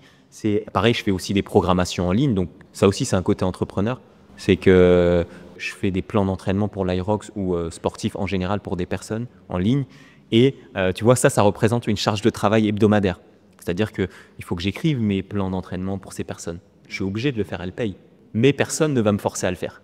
Et donc, cette discipline, pour moi, qui est commune au sport ou au travail d'entrepreneur, c'est celle-là. C'est-à-dire que personne ne te dira de le faire, mais il faut que tu le fasses. Donc, au départ, peut-être ne pas se mettre trop de choses d'un coup et tu vois, et au final, ne rien faire. Donc, peut-être y aller progressif. C'est des étapes. Hein. Ouais, c'est des étapes, tu vois, mais en gros, ce que j'essaye de faire comprendre, c'est qu'un entrepreneur ou un sportif de haut niveau, il va devoir se mettre une routine pour pouvoir progresser. Personne ne te le dira, t'es pas salarié, tu n'auras pas ton boss qui te dira « faut que tu me valides telle étape ». Et donc, des fois, en fait, tu peux aussi t'embarquer dans un mood où je fais quasi rien, tu vois. Moi, des fois, ça m'arrive, je vais pas mentir, quand je fais mes programmations, des fois, j'attends la dernière minute. Tu vois, c'est le vendredi, le samedi, j'ai bossé toute la semaine et je me dis, putain, ah ouais, j'ai tout ça à faire. Alors que si j'avais une meilleure, parce que je pense qu'on peut tous encore progresser, si j'avais une meilleure manière de répartir mon emploi du temps, peut-être que j'aurais fait une heure par jour. Mais je pense que je vais apprendre à me connaître et je vais le faire de mieux en mieux au fur et à mesure, tu vois. Ouais, l'autodiscipline, c'est la clé. Moi, sur mon ordi, j'ai 2 petits tableaux, un avec les objectifs de la semaine et un avec les objectifs du jour. Et ça m'a trop aidé d'avoir juste ces 2 choses. Chaque jour, je sais ce que je dois faire et j'ai la vision de la semaine aussi, tu vois. Et tu vois, et ça c'est cool parce que toi, c'est un moyen qui te permet d'avancer, mais je pense que ça marche pas pour tout le monde. C'est-à-dire qu'il y a des gens, il va falloir apprendre à se connaître un peu plus, tu vois. Moi, je sais que en vrai, j'aime bien travailler le soir. Des fois, je suis la journée, je fais mes séances et tout. Je pourrais travailler. Des fois, j'ai même du temps libre la journée. Mais c'est quand je suis posé dans le canapé le soir, je sors mon ordi, je fais mes programmations et en fait, j'aime bien ce moment-là. J'aime bien les faire à ce moment-là. Donc, je sais que je vais pas y arriver la journée. Donc, je me connais maintenant, je le fais comme ça, tu vois. C'est peut-être lié à ton chronotype aussi. Je sais pas si tu connais. Non. En vulgarisant grossièrement, c'est genre, tu as des gens qui sont du matin, d'autres du soir. T'en as qui peuvent être productifs le soir. Moi, ce serait impossible. Après 21h, je peux plus rien faire de... Moi, en vrai, en sport, ça va. Mais ouais, c'est sûr que pour tout ce qui est intellectuel et autres, se poser devant un ordi et tout, j'ai besoin d'avoir fait tout ce que j'ai à faire dans ma journée, tu vois. Sinon, je vais penser, si je fais ça le matin, je vais dire, putain, mais ma séance de sport, quand je vais la faire, etc. Tu vois. Donc, je vais penser qu'à ça, parce que moi, c'est ce qui m'importe le plus quand même dans ma vie, c'est faire mon sport. Donc, je veux le valider et après, je fais le reste. Et ça a été quoi ton point d'entrée dans le sport ? Pour être honnête, j'ai l'impression que j'ai toujours fait du sport dans ma vie. J'ai fait du foot quand j'étais petit, à 6 ans. Aujourd'hui, j'aime plus du tout le foot, mais j'en ai fait pendant longtemps. Après, j'ai fait de l'athlétisme. En vrai, j'ai toujours été dans des clubs de sport. Et arrivé à l'adolescence... Tu aimais ça ? Ouais, j'aimais ça. Toujours 20 en sport. Tu vois, le profil du gars, 20 en sport, le prof de sport, c'est mon meilleur pote. Je me voulais même être prof de sport à un moment donné, j'ai fait STAPS. Et en fait, j'ai toujours eu cette relation au sport en me disant que j'aimerais être le plus complet possible. Tu vois, la spécialisation, ça n'a jamais été quelque chose qui m'attirait. C'est-à-dire que j'ai jamais voulu me dire je veux être le meilleur dans ce domaine-là. J'ai toujours voulu être un peu bon partout. Complet, tu vois. Et aujourd'hui, tu vois, ça se ressent avec le côté entrepreneur parce que tu dois un peu gérer plein de choses. Aujourd'hui, je me rends compte que c'est un petit peu la même chose et que je le vois dans le côté professionnel. Mais avant, ouais, je me disais, quand j'étais en STAPS, il me faut que j'ai 20 partout. Il faut que je batte les mecs dans leur spécialité. Il faut que on fait de la gym, il faut que je sois le meilleur en gym. Et au final, je me suis rendu compte que bah non. Si tu te spécialises pas, tu pourras jamais être le meilleur partout, mais tu pourras juste être bon partout. Et au final, bah, c'est pour ça que bah, j'ai fait pas mal d'athlètes, j'ai fait de la boxe aussi à un moment donné. À un moment, je m'étais spécialisé un peu plus en boxe. C'est-à-dire j'étais parti en Thaïlande pendant 1 an, j'ai fait des combats, etc. Et après, je me suis rendu compte qu'en faisant qu'une seule chose, bah, ça me saoulait. Donc après, je suis revenu un petit peu à ce côté hybride où je bossais un peu tout. Et le jour où l'Aerox est arrivé, et ben en fait, c'est comme si je m'entraînais déjà pour ça. C'est comme si ça avait toujours fait partie de ma vie. Un peu comme si ça avait été conçu pour toi, quoi. C'était adapté. Exactement. Mais tu vois, avec mon pote Max, avec qui on a fait notre première compétition Aerox, on y est allé. On est un peu similaire dans notre manière de nous entraîner. On y est allé et première compétition, on avait une confiance, mais qui est folle en nous, tu vois. Alors que moi, je suis pas forcément comme ça à la base. Donc je me disais, mais ce truc a été fait pour nous. Et on a gagné du coup cette première compétition en Italie. Et du coup, bah, je me suis dit, bah, en fait, ouais, faut que je continue là-dedans parce qu'en fait, la spécialisation, c'est peut-être pas mon truc, mais le fait de maîtriser plein de domaines, c'est peut-être ce qui me correspond le mieux, tu vois. Et en l'occurrence, maintenant, il y a l'Aerox, donc on met un nom dessus. Avant, on mettait pas de nom. On disait juste, bah, t'es moyen partout ou t'es bon partout, tu vois. Aujourd'hui, on peut dire que bah, t'es bon en Aerox, quoi. Et qu'est-ce qui te plaît le plus dans la pratique? De l'Aerox, tu parles? Bah, après, moi, je fais souvent des formats en double, c'est-à-dire que l'Aerox, il se pratique soit en solo, tu peux faire ta course, c'est toujours la même compétition, mais tu peux la faire soit à deux, soit seul. Moi, je fais beaucoup de courses en double avec mon binôme Max. Et en fait, c'est le fait aussi de partager un moment avec un pote, se faire souffrir ensemble. Vous avez l'air très complices en plus. Ouais, nous, on se dit qu'on est les compagnons de galère. C'est-à-dire que à chaque fois qu'on se voit, c'est pour souffrir, quoi. On part jamais en vacances et on va pas boire des cocktails et tout, tu vois. Donc, il y a ça aussi. Il y a le fait de se fixer des objectifs que j'aime bien dans l'Aerox. Le fait, tu vois, de se dire, je me mets une pression perso parce que voilà, j'ai cette date, j'ai cette échéance, j'ai envie de faire un chrono en particulier, et bah ça va me driver pendant peut-être 6 mois. S'il n'y avait pas ça, je suis pas sûr que je m'entraînerais autant, tu vois. Le côté compétition, c'est ça qui me drive, le côté où le jour J, j'arrive, je stresse parce que j'ai envie de bien faire, ça me permet de me dépasser. Tu souffres aussi pendant... Tu peux le faire pour le fun, tu vois, comme un 10 km, tu peux le faire pour le fun, mais moi, j'ai besoin de me faire souffrir sur cette activité-là pour qu'à la fin, il faut que je me dise, j'ai plus envie d'en refaire. À la fin de la course, je me dis jamais, dernière, tout le temps, tu vois. Et au final, bah, j'y retourne quand même, tu vois. Parce que ça libère des hormones qui font que, bah, au final, bah, toi, t'es bien, tu vois. Donc, t'as envie d'y retourner. T'as envie de recréer ce sentiment, ces sensations, tu vois. Donc, je pense que pour moi, c'est le côté compétition. Pour d'autres, ça peut être autre chose. Ça peut être le côté accomplissement, dépassement de soi. Chacun doit trouver son objectif et le pourquoi du comment, tu vois. Pourquoi tu le fais. Ça revient souvent avec toi, le concept de devenir une meilleure version de toi-même, tu vois. Ouais, au départ, ça a été à travers le sport. Et je pense qu'aujourd'hui, ça dépasse le sport avec bah, du coup l'ouverture de Sweeton. C'est-à-dire que je m'en rends pas forcément compte, mais c'est quand même un gros projet, tu vois. Ça a été difficile. J'ai dû justement sortir de cette zone de confort en créant, tu vois, parce que pour le coup, c'est un projet qu'on a fait moi et ma femme avec mon beau-frère qui est notre associé. Mais c'est vraiment moi qui ai bossé sur la création, sur le fond en fait, le concept en lui-même, tu vois. Donc j'ai dû me poser sur mon ordi, écrire aussi des trucs que j'avais vraiment pas l'habitude de faire. Aussi apprendre, tu vois, et sortir du sport, tu vois. Des fois, moi, j'ai l'impression de me résumer que autour du sport, mais maintenant, plus forcément, tu vois, avec cette ouverture de salle, tu vois. Donc, Si vous préparez votre installation au Maroc, il y a un point qu'on oublie très souvent, c'est la langue. Même si on peut se débrouiller dans pas mal de situations, apprendre un peu de Darija, ça change tout au quotidien. Que ce soit pour échanger avec les Marocains, pour se faire comprendre ou tout simplement pour créer du lien. Je vous recommande une super formation en ligne, elle s'appelle Blabla Darija. Elle est vraiment pensée pour les débutants, donc vous allez avancer à votre propre rythme, même si vous n'avez aucune base. J'ai pu vous obtenir une réduction de 15% avec le code Entreprendre Maroc et vous allez même pouvoir tester 2 cours gratuitement. Je vous mets le lien dans la description si vous voulez découvrir et commencer dès maintenant. Tu as utilisé la visualisation, tu voyais les choses Ouais, carrément, tout le temps. Tout le temps. À un moment donné, j'avais l'impression de penser qu'à ça. Tu vois, des fois, moi, je cours beaucoup. Et du coup, quand je cours, je réfléchis à des trucs. Et bah, tu vois, quand je courais, je pensais tout le temps à... Moi, c'est ce qui m'aide à trouver de nouvelles choses, à réfléchir à de nouvelles choses. Donc, c'est une sorte de visualisation. Mais tu vois, je cours, je vais me dire, tiens, faut que je fasse ça pour la salle, etc. Faut que faut que j'essaye de développer ce truc. Et des fois, ça peut même m'arriver je m'arrête, je le note, comme ça je l'oublie pas, et après je repars, tu vois. Mais ouais, carrément, la visualisation, c'est super important. Ça peut paraître, c'est un peu sous-coté pour plein de personnes, je pense, mais pour moi, c'est hyper important, tu vois. Ouais, c'est un outil d'accélération de tes rêves et de ce que tu veux vraiment. Et ça te coûte rien, quoi. Ça te coûte que toi et ton imagination, quoi. Et surtout, moi, je dis vraiment aux gens, croyez en vos rêves, tu vois. Croyez en vos rêves. En vrai, tout est possible. Aujourd'hui, tout est possible. Et nous, on a la chance, et pour le coup, ça, je remercierai jamais assez la France, c'est qu'on a l'opportunité, on est maître de nos choix, tu vois, quand on est né en France. Et de tes déplacements. Hein. Ouais. Et en Europe, je vais dire en Europe et en tout cas en Occident, tu vois. On est maître de nos choix. Et je vois souvent des gens qui se plaignent de la France, etc. En France, c'est pas bien ou je sais pas quoi. Mais rendez-vous compte de la chance que vous avez. Vous êtes maître de vos décisions. Si vous étiez né dans un des pays du tiers-monde, vous n'auriez pas eu la possibilité de faire un quart de ce que nous, on a la possibilité de faire. C'est-à-dire que moi, aujourd'hui, si je suis venu au Maroc, c'est parce que j'ai choisi de venir au Maroc. J'ai choisi de quitter la France et c'était un choix. Mais il y a certaines personnes qui peuvent avoir ces envies-là, mais aucune possibilité de le faire. Juste au Maroc, tu vois. Juste au Maroc, je le vois avec juste les Aerox, par exemple.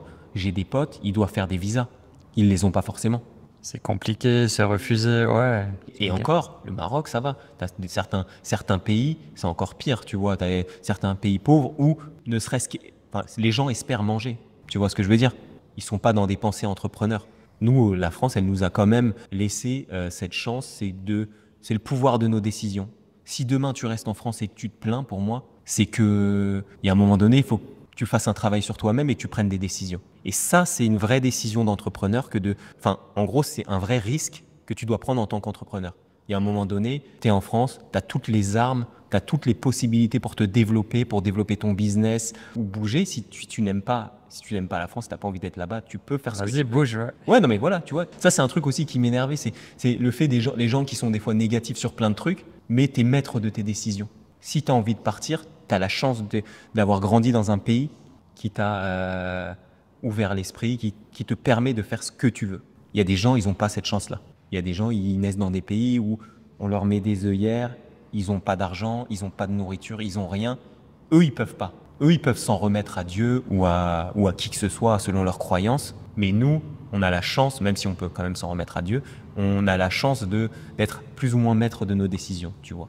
Et je pense que ça, c'est quelque chose que, tu vois, les gens, faut qu'ils se rendent compte de ça. Ne pas se plaindre, ne pas tout le temps dire, ouais, c'est impossible, ouais, non, c'est à cause de la France parce que si, ou c'est à cause de l'Angleterre parce que si. Non, si tu as envie de prendre des décisions, fais-le. C'est tout.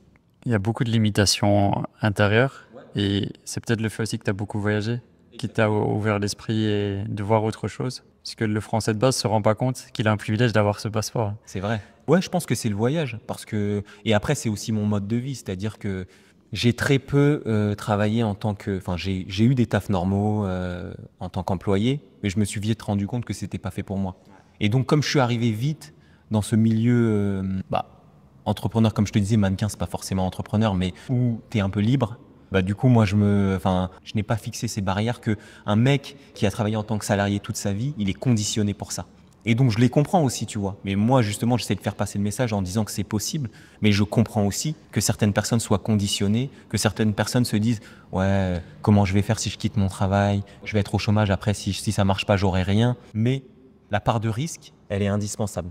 C'est-à-dire qu'on n'a rien sans rien. Il faut oser sauter dans le vide. Exactement. Et là, tu te sens vivant. Et moi, tu vois, comme je te disais, je suis quelqu'un de très terre-à-terre. C'est-à-dire que j'ai tout calculé pour que ça se passe bien. Mais on ne sait jamais. Tout peut arriver, tu vois.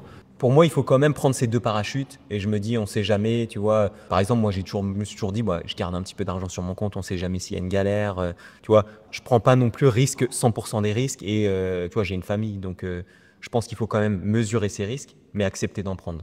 Voilà, je pense que s'il y a un message à passer, c'est accepter de prendre des risques. Si vous perdez de l'argent, vous en referez certainement. L'argent, en vrai, c'est pas dire que c'est que du papier, mais je veux dire, faut l'investir. Parce que si toute votre vie, vous travaillez pour quelqu'un, en fait, c'est comme si votre argent, elle vous appartenait pas, quoi. Parce qu'en fait, il va toujours falloir faire ses heures, va toujours falloir aller au travail. je vais devoir demander pour prendre des congés. Alors que en étant entrepreneur, pour moi, on s'achète un petit peu cette liberté de décider, enfin, d'être maître de ses choix. C'est-à-dire que moi, demain, je ne vais pas le faire, mais si je veux fermer la salle ou si je veux mettre quelqu'un à la gestion ou un coach et moi aller faire ce que je veux, bah, je pourrais le faire parce que je suis maître de mes décisions et de Tu mon choisis. espace. Exactement. Ouais. Et cette liberté-là, depuis que je suis au Maroc, je le sens que je suis libre, tu vois. Par contre, ça engendre aussi beaucoup de stress, tu vois. Beaucoup de stress parce que bah voilà, faut générer de l'argent et tout.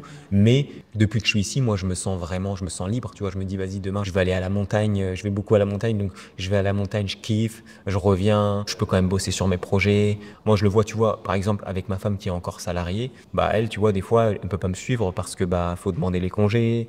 Après, tu vois, je pense pas que tout le monde puisse devenir entrepreneur. Je pense que il y a des gens qui sont faits pour être salariés et ça leur convient aussi. Tu vois, je crache pas sur le salariat ni dire les entrepreneurs c'est mieux, tu vois. Mais il y a des gens qui sont faits pour être salariés et à qui ça convient. Par contre, ça implique certaines choses comme le fait de devoir demander à un patron. Que tu sois cadre, sup ou employé de base premier étage, tu vas devoir demander si tu es employé. T'as beau gagner 10 000. Pour moi, tu vois, t'as beau gagner 10, 15 000 euros en tant que cadre sup. S'il y a un patron au-dessus de toi, moi, personnellement, je me sentirais pas libre. Tu restes enchaîné, ouais. Les deux ont des avantages, des inconvénients. Moi, je pense aussi que c'est un câblage interne dans la tête. Ouais. Parce que, comme toi, j'ai fait un peu de salariat au début. Et c'était une évidence que c'était pas ma place, tu vois. Et je devais créer mon truc moi-même. Et tu peux devenir entrepreneur, mais je crois que c'est un petit peu dans ton ADN aussi. Ouais, je pense aussi. Non, c'est sûr. Ça, je suis d'accord avec toi. C'est comme je te dis, je pense pas que ce soit fait pour tout le monde. Il y a des gens pour qui c'est trop de stress. Parce qu'il faut pas se mentir, il n'y a pas que des côtés positifs. Moi, je te cache pas que dans l'ouverture de cette salle, il y a un moment donné, j'étais au bord de la dépression, quoi. Mais peut-être aussi parce que il y a l'ouverture d'une salle qui est difficile, mais il y a aussi un nouveau pays, la découverte d'un fonctionnement dans un pays. Les papiers, pour ceux qui sont au Maroc, les relations avec les caïds, des compagnies que tu connais, des trucs que tu connais pas du tout quand tu arrives en France, tu vois. C'est des gens qui vont gérer le territoire, en tout cas, tu vois, la zone, à qui il va falloir rendre des comptes, donner des papiers, sauf que tu comprends pas tout des fois. Et comme moi, je suis né en France, j'ai grandi en France, donc je connais pas toutes les procédures, tous les procédés au Maroc, et j'ai appris à les connaître, donc pareil, c'est un apprentissage, tu vois. Donc voilà, comme je te dis, je pense que c'est fait pour certaines personnes, et pour d'autres, ça va être trop de stress, et au contraire, ça va être négatif pour eux, quoi. Mais essayez. On revient justement sur la salle. Ça a été quoi les plus gros défis avant son ouverture? Le plus gros défi pour moi, ça n'a jamais été le fait que ça fonctionne. Tu vois, quand j'ai décidé de faire cette salle, je me suis dit que des salles comme ça, j'en vois pas ici. En tout cas, celle que j'ai en tête, je la vois pas ici. Donc je pense que ça peut que marcher ou ça finira par marcher à un moment donné. Mais le plus gros défi pour moi, c'était est-ce que je vais réussir à ouvrir? Est-ce que je vais réussir à terminer les travaux, tu vois? Ça a commencé juste pour, tu vois, signer le bail chez le notaire. C'était la première étape et j'en pouvais déjà plus. C'est-à-dire que je suis allé chez le notaire, peut-être que aujourd'hui je le ferai différemment, maintenant j'ai un peu plus de contacts, mais je suis allé chez le notaire, j'attendais 3 heures pour une signature. Moi je suis arrivé là sur place, je me suis dit, là j'arrivais tout juste de France, tu vois, je me suis dit, waouh, ah oui, ça va être long quoi. Ouais, tu m'en avais parlé. Je me suis dit, mais c'est quoi ça? Et le mec me fait juste une signature. C'est-à-dire qu'il aurait pu me la faire dès le départ. Je l'ai croisé 15 fois et bon, après, les gens ils m'ont dit, ouais, c'est comme ça là-bas. Quand tu vas des fois chez les notaires, ils aiment bien te faire attendre ou je sais pas. Tu vois, et je me suis dit, bon, moi je comprends pas, tu vois, parce que pareil, tu vois, il y a un truc, c'est que quand tu arrives en tant qu'Européen ou en tout cas encore plus peut-être Parisien, ça va vite. Ici, je pense que si les gens veulent s'installer, accepter de prendre un peu plus le temps. Et par contre, tu vois, c'est un truc sur lequel j'ai dû travailler. Parce que c'est moi qui ai décidé de venir au Maroc, donc c'est à moi de me faire à la culture, tu vois. Moi, je suis quelqu'un de archi speed. Tu me dis un truc, tu me dis 1 heure, il faut que ce soit respecté. Quand je suis arrivé, on m'a beaucoup dit, ouais, tu verras, les gens, ils sont pas à l'heure, nan. Ça, j'ai pas trop ressenti, tu vois. Mais par contre, les process, ils mettent du temps. C'est-à-dire que demain, tu vas ouvrir une salle, même si tu as 1 million d'euros, ça va mettre du temps. Il y aura des process à respecter, des papiers à respecter, en France aussi, hein, certainement, mais je pense que ça peut aller plus vite, tu vois, ou en tout cas, tu as des réponses, si on te donne une date, elle va être respectée. Et tu vois, moi, à un moment donné, c'est je m'arrachais les cheveux avec les délais de la salle, tu vois.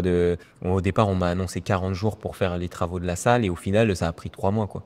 Sauf que moi, je comprends pas pourquoi quelqu'un me dit 40 jours et ça, tu vois, même à l'heure actuelle, je le comprendrai toujours pas. C'est juste que tu me dis 90 jours, si j'accepte, j'accepte pas, j'accepte pas, tu vois. Il y a plus tendance à minimiser la durée que la réalité.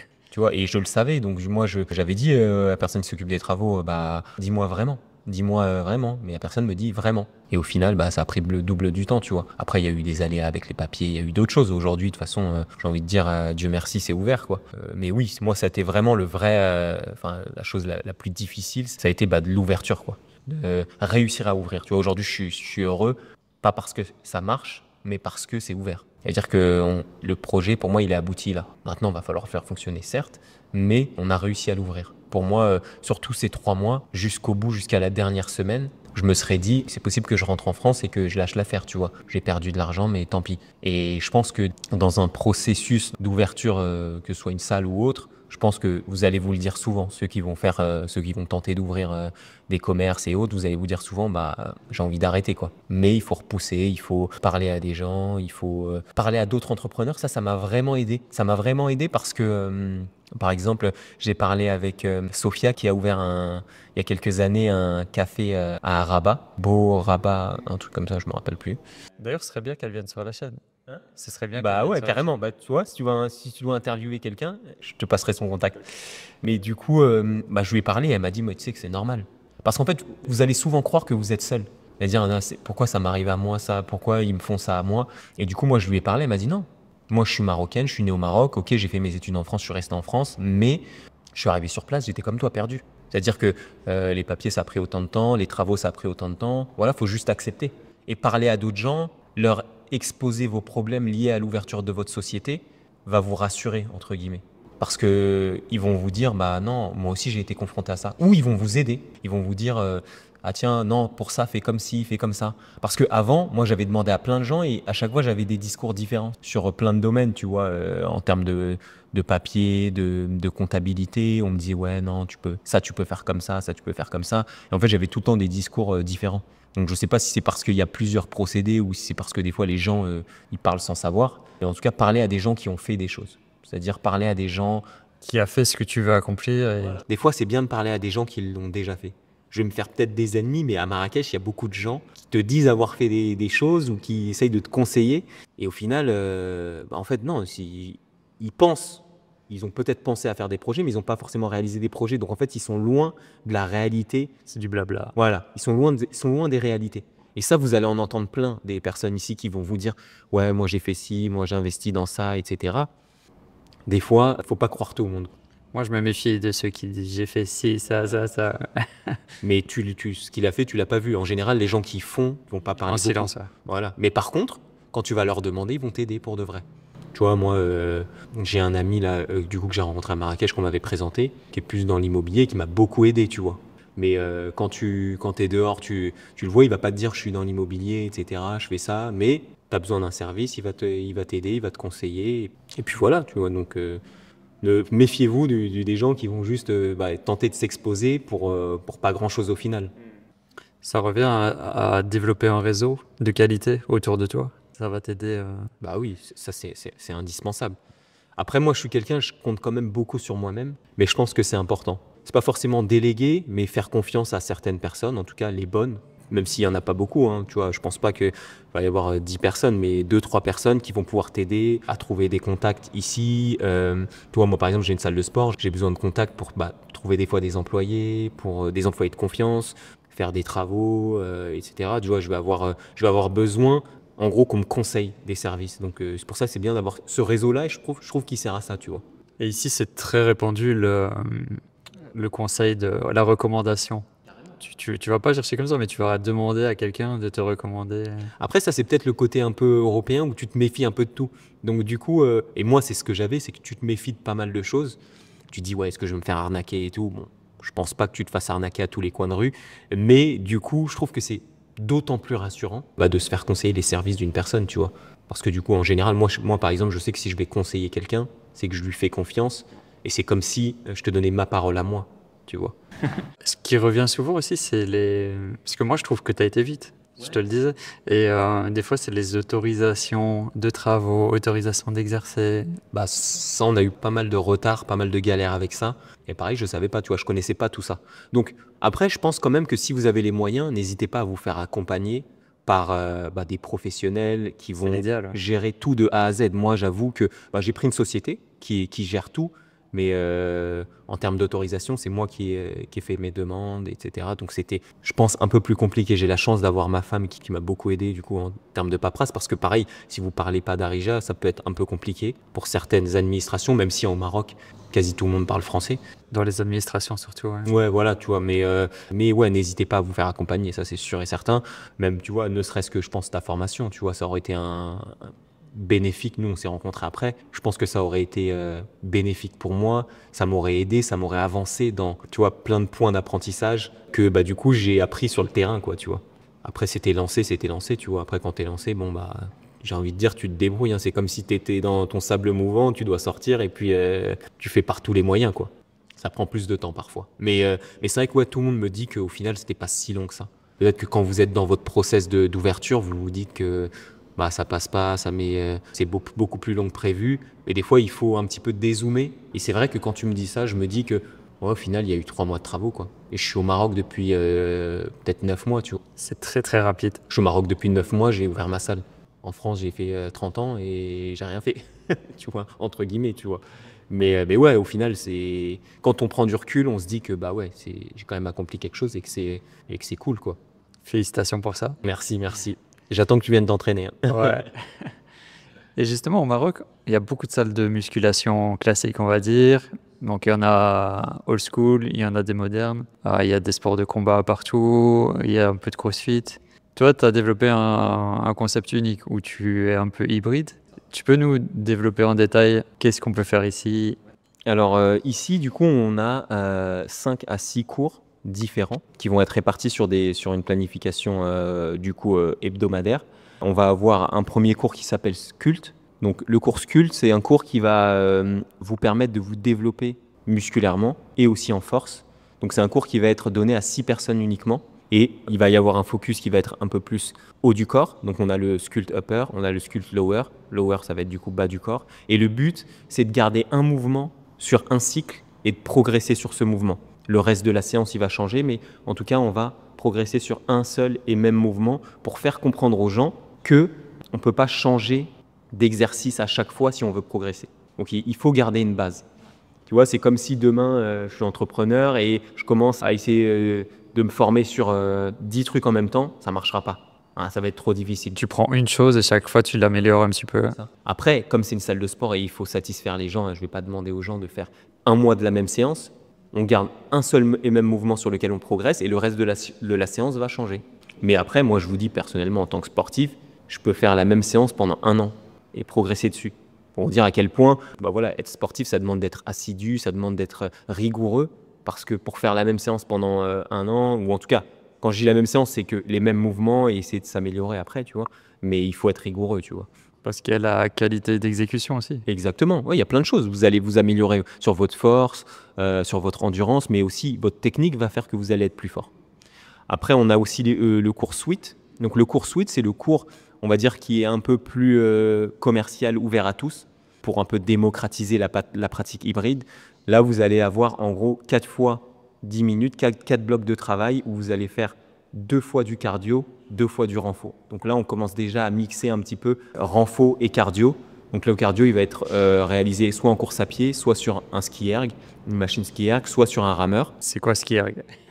En gros, bah, c'est une machine qui va reproduire le mouvement du ski.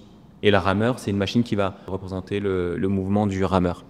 Et du coup, sur la partie renfo, au sol, là, il va y avoir des focus tous les jours de la semaine. C'est-à-dire que vous allez avoir haut du corps, upper, lower, vous allez avoir abs and arms, du coup les bras et les abdos, et vous allez avoir full body.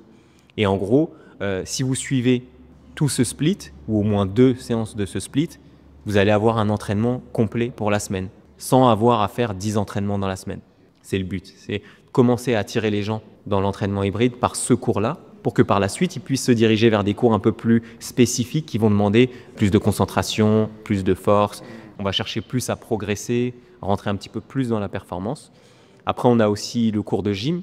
Le gym, c'est quoi? C'est un cours qui va vous aider à développer votre poids du corps, maîtriser votre poids du corps, renforcer vos muscles du centre, donc abdos, transverses et compagnie, core training, et apprendre des nouveaux skills, c'est-à-dire des nouvelles techniques comme l'équilibre sur les mains, les tractions, les dips, ou encore d'autres mouvements de gymnastique au poids du corps. Après, vous avez bien sûr l'Aerox, dont je vous ai parlé juste avant. Pour l'Aerox, le but, ce serait de mettre les gens à la compétition. Ça peut paraître gros pour les gens au départ quand je leur explique, mais par exemple, ça va être, on va s'entraîner sur un bloc pendant peut-être 3 à 4 mois, et le but, ça serait après de former une team avec Sweeton et d'aller en compétition ensemble, et du coup de réaliser des accomplissements avec les gens de la salle tout au long de la saison. On se dit que, tu vois, sur la saison, on va s'entraîner pour un Aerox à Paris, pour un Aerox à Berlin. En attendant les Aerox marocains. J'espère que ça arrive l'année prochaine. On t'y verra en tout cas. Certainement, ça c'est sûr. Et on a un cours aussi VO2 Max, donc un cours qui va avoir pour but de développer les capacités cardio. Donc là, ça va être pas de charge, pas de skills, donc pas de technique, mais que du cardio. Et là, le but, ça va être de travailler sur différents types d'entraînement où des fois, on va essayer de développer la VMA, la vitesse maximale aérobie en course à pied, la puissance maximale aérobie sur les ergos. Ça peut être aussi du travail de seuil, ça peut être travail de tempo. En gros, c'est full cardio. Full cardio. Donc ce cours-là, il est un petit peu plus avancé, mais vous pouvez venir l'essayer quand même. Mais je pense que si vous commencez avec VO2 Max, ça va peut-être être un peu difficile. Si vous débutez le sport, je ne vous conseille pas de faire ce cours en premier. Tu conseilles quelle séance en premier pour tes... Sweet upper ou lower, c'est ce qu'il y a de plus simple, on va dire, et plus adapté au grand public. Voilà. Mais après, sinon, vous pouvez faire tous les cours. Dans tous les cas, il y a un coach avec vous. Mais comment ça se passe? On te contacte? Il y a un site? Alors, vous avez un site internet. Donc, le site internet, c'est sweetonma.com. On va l'afficher. Voilà. Et sinon, sur le Instagram, vous pouvez directement nous contacter, Sweeton Marrakech. Soit vous écrivez un DM. Après, si vous allez sur le site internet, vous avez en gros la tarification, la plage horaire des cours et vous pouvez aussi avoir le descriptif de chacun des cours pour vous rendre compte un peu de ce que ça représente.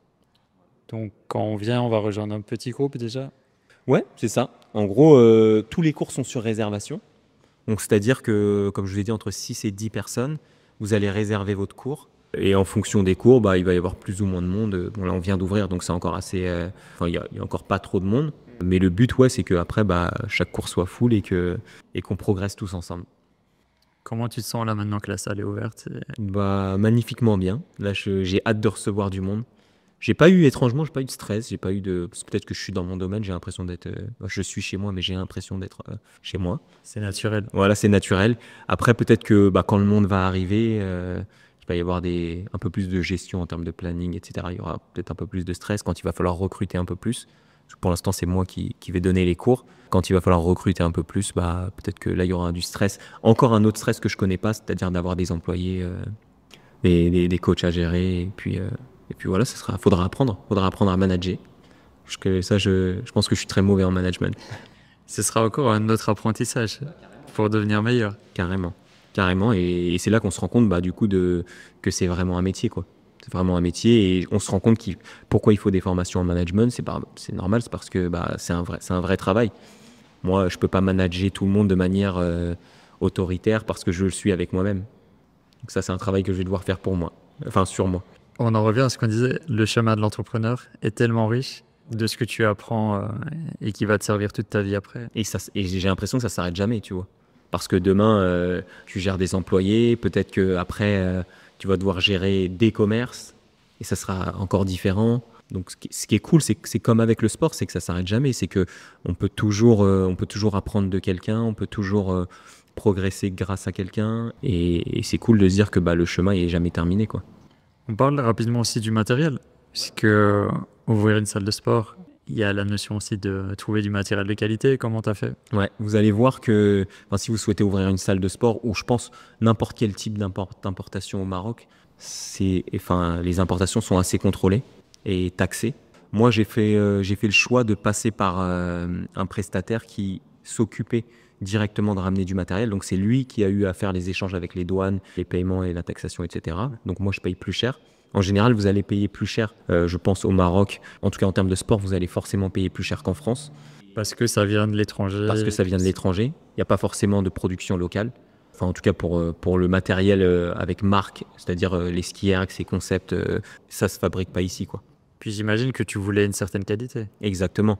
Et donc c'est pour ça que j'ai fait importer pas mal de matériel. Après, il y a des trucs que j'ai fait sur place. Ce qui est cool aussi avec le Maroc, c'est que tu vois, tout ce qui est ferraille, etc., les barres, Sur mesure. tu peux en faire. Ici, tu peux faire beaucoup de choses sur mesure. Mais c'est vrai que ça a été une découverte. Le côté douane, le côté voilà, tu vois, moi quand je suis arrivé au Maroc, par exemple, je peux pas. On est en Afrique là, donc ça veut dire que je peux pas commander ma paire de chaussures Puma et elle arrive ici. C'est compliqué. Donc il y a plein de choses en fait que j'ai appris aussi et que vous allez devoir apprendre si vous venez vivre au Maroc, c'est que vous n'êtes plus en Europe, c'est-à-dire qu'il y a de la douane entre, quand vous faites des échanges, pareil l'argent, gagner de l'argent au Maroc, gagner des dirhams, vous n'allez pas forcément pouvoir, ou en tout cas ça va pas être aussi simple, vous n'allez pas faire un transfert de vos dirhams vers votre compte en euros. Je suis pas un expert dans le domaine, donc je vais pas m'aventurer dans ce sujet, mais C'est plus facile de faire rentrer l'argent que de le sortir. exactement. Exactement. Et ça, c'est des choses, les gens qui veulent investir au Maroc, des fois, ne se rendent pas compte de ça. C'est-à-dire que pour moi, si je viens au Maroc, pour investir ici, c'est aussi pour y vivre. J'ai pas envie de, à moins que ce soit de l'immobilier, Airbnb et compagnie, mais si vous faites un business, ça va être des dirhams, quoi. Après, il y a certainement des moyens de les ressortir, c'est même certain même. Mais enfin, ça va être plus complexe que de faire un virement d'un compte français à un autre compte français, quoi. Ça, c'est sûr et certain. Donc, il y a plein de complexités qu'il va falloir apprendre et qu'il va falloir maîtriser. Peut-être que tu les expliques dans tes formations, et peut-être que j'aurais dû suivre, peut-être que j'aurais su les suivre, mais du coup, moi, ça a été des surprises à chaque fois, tu vois. Et pour l'importation, ouais, j'ai préféré ne pas me risquer là-dedans pour éviter de perdre encore un peu de temps et de retrouver mon matériel bloqué à la douane, etc. J'avais pas envie de me rajouter un stress supplémentaire. Donc j'ai préféré faire confiance et des fois, voilà, il faut faire confiance à des gens, payer plus cher, mais en même temps, je sais pourquoi je le paye plus cher. Parce que si j'avais dû le faire moi-même, ça aurait été compliqué, quoi. Le nom de la salle, ça vient d'où? Sweeton Marrakech, ben, en gros, on avait envie de faire quelque chose qui puisse attirer les gens sans que ce soit trop dur. Tu vois ce que je veux dire? Moi, je pense qu'il y a des gens, quand ils voient comme je m'entraîne, ils peuvent avoir peur. C'est un piège en fait. Non. Non, c'est pas un piège, mais en gros, si c'était moi, j'aurais peut-être fait un nom, enfin si c'était moi, c'est moi, mais je veux dire, j'aurais peut-être mis quelque chose d'un peu plus énervé, entre guillemets, mais j'ai voulu justement doser et ne pas faire trop peur aux gens, parce que le but, c'est vraiment d'attirer tout le monde et de mettre tout le monde dans le sport. Du coup, Sweeton, bah, c'est Transpire à Marrakech. Marrakech, il fait chaud, on va faire du sport, donc voilà, Sweet On, transpire à En Marrakech, plus, quoi. tu ouvres juste avant l'été, quoi. Ouais, c'est ça. C'est ça. Donc, je pense que ce qui est cool avec Marrakech, c'est qu'il y a aussi beaucoup de flux touristiques. Donc, je pense qu'on va recevoir aussi beaucoup de gens qui arrivent de l'étranger. Exact. Moi, je pense que les gens qui me suivent en général sont plus en Europe ou en France. Donc, ce qui est cool aussi, c'est que c'est un peu mon chez moi et je vais recevoir des gens, des amis ou des gens un peu de partout dans le monde. Et comme c'est une ville touristique, c'est ça qui est enrichissant, c'est que il y a zéro limite. Tu vois, je suis à Marrakech, mais des fois, je peux avoir l'impression d'être à Paris, je peux avoir l'impression d'être en Angleterre, j'en sais rien, tu vois, parce qu'en fait, il y a des gens de partout. Et c'est ça qui est cool, tu vois. Je ne sais pas si tu as réfléchi au référencement, au SEO, mais je pense que tu pourras toucher les athlètes du monde entier qui viennent en vacances ici, qui veulent faire de l'Aerox ou des trucs plus spécifiques. Carrément. Après, c'est un truc auquel j'ai pas encore réfléchi. Tu vois, je suis dans l'ouverture, mais carrément, tu vois. Encore une fois, c'est un truc sur lequel il faut travailler.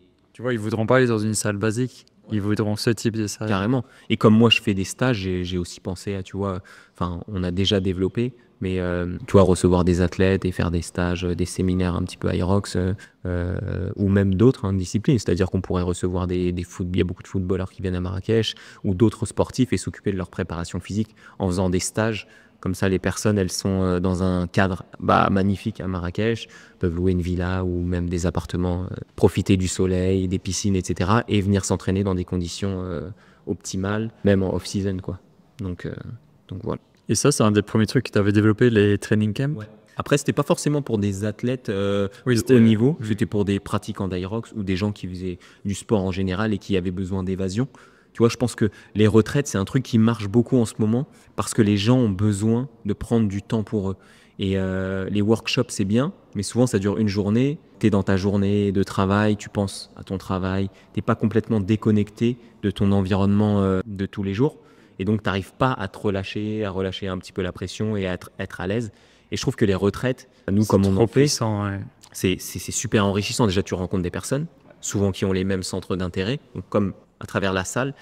et tu voyages, tu kiffes, tu laisses entière responsabilité de la gestion à ceux qui organisent le camp. Donc en fait, tu réfléchis pas, juste tu profites. C'est des vacances, c'est juste pour des gens qui ont envie de faire un peu de sport. Et tu apprends des choses aussi, tu vois, sur toi-même et sur d'autres domaines, tu vois, sur lesquels des domaines qu'on va aborder. Ça peut être la nutrition, ça peut être la récupération, plein de choses, tu vois. Donc moi, ce que je retiens en tout cas de ces training camps qu'on a pu réaliser, c'est vraiment le fait que ça crée une communauté. Ces gens-là restent en contact. Après, il y a beaucoup de gens de France, de Paris, ils restent en contact ensemble, ils s'entraînent ensemble, parfois ils refont des compétitions ensemble. Et vraiment, avec ces training camps, avec cette salle, ce qui est cool et le but, c'est vraiment de fédérer autour du sport et de créer des communautés autour du sport, tu vois. Pas forcément autour de moi et de cette salle, mais c'est vraiment juste mettre les gens au sport, qui créent des groupes entre eux, limite que quelqu'un devienne à son tour la personne qui va fédérer autour de son travail, autour de sa famille, et développer le sport en général. C'est le vrai but, tu vois. Demain, je vais dans n'importe quelle ville et que je vois des sportifs de partout et que je peux me faire plein de copains, tu vois. Parce que c'est ça aussi, tu vois. Le sport, c'est... Moi, quand je le vois, le sport, je le vois comme ça. Je le vois avec mon groupe de potes et on kiffe ensemble, tu vois. Je t'en parlais un peu en off aussi. Là, on a l'IA qui se développe de plus en plus. Et certains ont la vision d'un monde de plus en plus robotisé qui va se généraliser. Et justement, ce que tu apportes, et moi aussi, j'organise des retraites, je sais pas si tu savais. Et ce qui va valoir de l'or, c'est réunir des humains de qualité, les échanges entre humains de qualité. Et là, tu es clairement positionné là-dessus. Et ça, tu peux pas un ordi ne peut pas le faire, tu vois. Il n'y a que ça qui va nous rester. Et tu vois, aussi avec les retraites, je me dis que ce qui est cool aussi dans le monde et en général même au Maroc, pour moi, il n'y a aucune concurrence dans tout ça, c'est que t'attires les gens autour de toi, tu vois, les gens, toi, ils viennent pour toi, moi, ils viennent pour moi. Demain, même, il y a un gars qui fait une salle Aerox. Au contraire, on va développer le marché. Ça va être encore mieux. Donc, pour moi, ce que je dis aux gens, c'est qu'il y a de la place pour tout le monde, tu vois. Mais ne vous dites pas, je viens pas au Maroc parce que voilà, lui, il a ouvert sa salle Aerox, je peux pas l'ouvrir, etc. Lui, il a fait tel business. Tu vois, là, ça, on peut le voir justement avec des conciergeries, par exemple, il y en a énormément. Celle qui se démarque, elle fonctionne. Celle qui se démarque moins, elle fonctionne moins. Mais du coup, tout le monde est obligé de rehausser un petit peu ses stands. Tu élèves le niveau. Ouais. Donc en fait, la concurrence, elle est saine, tu vois. C'est que... Elle est très positive. Ouais. Et c'est que, voilà, faut être meilleur, une meilleure version de soi-même à chaque fois et ne jamais s'arrêter, ne jamais se reposer sur ses lauriers. C'est mauvais, ça, tu vois. Il n'y a pas de concurrence, ça veut dire que tu es seul maître à bord et tu fais tout et n'importe quoi, les gens viennent. C'est un risque, hein. Ouais, voilà, les gens, à la fin, ils finissent par subir. Là, le fait qu'il y ait de la concurrence, on va devenir tous meilleurs, le service sera meilleur pour les gens au final, tu vois. Et ça, c'est le but, c'est que le client soit satisfait, tu vois. Qui kiffe, qui se disent, j'ai envie de revenir là-bas, j'ai envie de continuer, j'ai envie de progresser et autres, quoi. Ouais, l'expérience que ton client va vivre. C'est le but principal, hein, tu vois. Exact.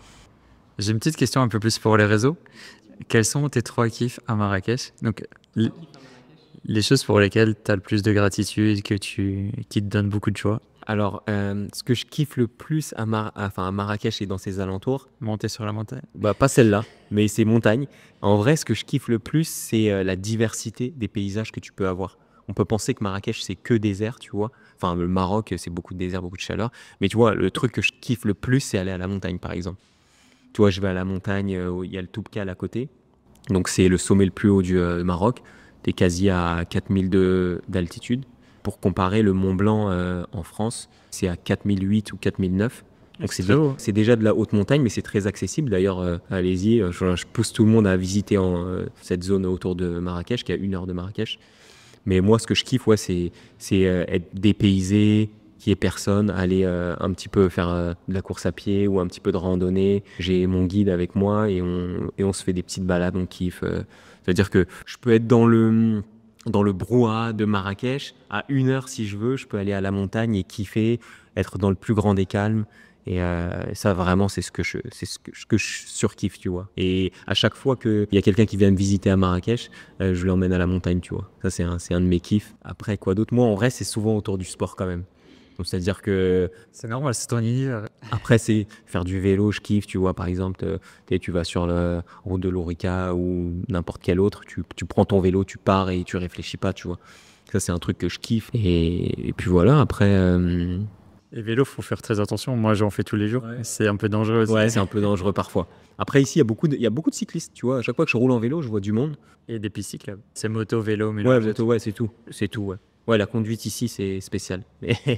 Mais voilà, mais en tout cas, ouais, c'est ce que je kiffe. Après, souvent, moi, c'est me réunir avec mes potes et aller faire tous les week-ends, on se réunit et on fait nos petits courses à pied, nos petits kiffs. Du coup, c'est ça. Et un des points que je kiffe, c'est vraiment, tu vois, on fait notre petit run, après, on va prendre notre brunch, tu vois. Ici, tu manges quand même beaucoup plus au restaurant. Tu kiffes beaucoup plus, tu prends beaucoup plus. accessible.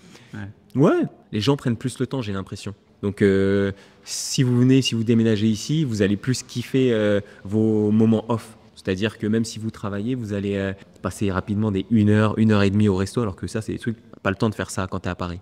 Tu le fais le week-end, sur ton jour off, mais là, des fois, tu sais, à tout moment, tu peux aller. Il y a un gars qui dit viens, on va au resto, ça dure 1 heure, 2 heures. Tu te dis, moi, quand je suis arrivé, je me dis, mais les gens, ils font comment? Et en fait, non, bah, enfin, tu trouves le temps. En vrai, voilà, ici, tu arrives un peu plus à trouver le temps. Moi qui suis à la campagne, j'ai un peu moins accès à ça, tu vois. Parce que les gens sont plus dans les villes. Ouais, c'est vrai que c'est différent. Mais c'est cool parce que je vois que tu as créé rapidement un réseau proche d'amis d'ici. Donc... Un truc cool aussi, c'est aller dans le désert, pas pour faire du quad, mais pour aller faire du trail. Allez, là, on a 30 minutes, on a le désert d'Agafay. Il y a souvent des parcours qu'on peut trouver, enfin des fichiers, vous mettez des fichiers sur vos montres pour les sportifs, les coureurs, ou même, enfin vous allez juste dans le désert, vous pouvez aller vous balader, courir. Franchement, c'est trop cool. Peut-être pas l'été parce qu'il fait un peu chaud, ou alors très tôt, mais franchement, ça c'est un vrai kiff de faire ça. Et puis aussi un truc qui est archi cool au Maroc, moi qui ai une petite fille, c'est le fait que il y a beaucoup d'endroits pour les enfants, et ça c'est vraiment pris en compte. C'est-à-dire que limite, tu pourrais laisser ton enfant un peu partout et il y a quelqu'un qui va s'occuper de lui. Enfin, je te parle dans des centres. Tu sais, en France, on va des fois te dire, faut que vous restiez. Là, tu peux déposer ta fille, elle va aller faire du cheval, elle va aller faire. Tu reviens 1 heure après et elle a kiffé. Il y a un moniteur et des encadrants. Exactement, ouais. L'encadrement autour de l'enfant, c'est fou. Donc, non, franchement, la vie ici est trop cool. Parce que le Maroc est un pays famille. C'est dans la culture. Exactement. Et ça, c'est aussi en partie pourquoi je suis venu ici. C'est que j'avais besoin de me retrouver avec ma famille, avec mes proches et d'ouvrir cet espace qui va nous réunir tous, quoi. Et ne plus être dans la course à l'argent, mais de manière négative, c'est-à-dire en faisant des heures de travail, en faisant, tu vois. Là, même si demain je travaille 24 heures sur 24, je suis avec ma famille, ils sont avec moi, c'est un kiff, quoi, tu vois. Donc voilà. Bah, je te sens très épanoui, perso, pro. Donc ça fait plaisir de rencontrer des humains comme toi. Bah merci. Et c'est quoi ta vision là pour les prochains mois, prochaines années? Bah là, le but, ce serait que la salle fonctionne déjà dans un premier temps, c'est-à-dire, comme je t'ai dit, créer un groupe de personnes avec lequel on s'entraîne, surtout qui apprécient le moment et qui restent le plus de temps possible, qui progressent surtout, faire progresser les gens, faire participer à des Aerox ou d'autres courses, ça peut être de la course à pied ou n'importe quelle autre compétition à des gens, les orienter vers la performance chacun à leur échelle, qu'ils soient fiers d'eux. Et après, pourquoi pas ouvrir d'autres salles ou un centre sportif. En tout cas, ça restera autour du sport, ça c'est certain. Je suis pas venu ici pour faire de l'immobilier. Donc non, ça sera autour du sport et puis j'espère que ça va marcher, quoi. Je te le souhaite. Bah merci. Je pense que c'est bien parti, hein. Donc si on a des abonnés qui veulent venir, ils te contactent. Ils peuvent me contacter directement sur les réseaux ou on a une page Google, Sweeton Marrakech aussi, vous pouvez appeler. Vous pouvez envoyer un DM sur Insta ou venir directement nous rendre visite, comme ça vous allez voir la salle. On est juste en face de l'Institut français, en face du parking de l'Institut français dans le quartier Victor Hugo. Ce sera un plaisir de vous recevoir. Donc voilà. Et ton dernier message, donc on est sur Entreprendre et vivre au Maroc. Ton message pour les entrepreneurs qui rêvent de venir ici faire un truc mais qui hésitent encore un peu? Acceptez de prendre des risques, croyez en vos projets. Comme on l'a dit tout au long de cette interview, aujourd'hui tout est possible, tout est beaucoup plus simple. Donc acceptez de prendre ces risques-là. Et puis voilà, acceptez de prendre des risques, lancez-vous. Lancez-vous, en vrai, faut pas réfléchir, arrêtez de vous dire que c'est pas possible, qu'il y a besoin d'argent, etc. Faut y aller. Quand faut y aller à un moment donné. Sinon vous le ferez jamais. Faut travailler un peu en amont, être sûr de ton projet et puis tu y vas, tu vois. Bien sûr, toujours. C'est-à-dire qu'on ne se lance pas non plus dans... Enfin, il y a une analyse de la concurrence à faire, il y a quand même voir si peut-être que le concept que vous allez vouloir réaliser, il existe déjà ailleurs, observez comment ça fonctionne ailleurs. Ce qui est cool, c'est que le Maroc, comme c'est un pays qui est quand même très développé mais émergent, il y a plein de concepts qui existent ailleurs et qui ne sont pas encore ici. Inspirez-vous d'autres concepts, montez des nouveaux concepts. Moi, par exemple, la salle de sport de ce concept-là, indirectement, j'ai dû m'inspirer de toutes mes expériences et de tous mes voyages pour la monter. J'ai rien inventé, tu vois. J'ai inventé Sweeton, j'ai inventé peut-être comment la salle elle est, le design de la salle, mais les cours en lui-même, enfin en eux-mêmes, et ce type de salle avec des small groups, je ne l'ai pas inventé. De toute façon, je pense que dans la vie, on s'inspire de tout, quoi. Aujourd'hui, c'est très rare sont ceux qui inventent des choses. Tout a déjà été fait et pensé, imaginé. Exactement. Donc lancez-vous, comparez et acceptez de prendre des risques. Merci pour ce moment, c'était cool. Merci. Et à bientôt. À bientôt. Ciao.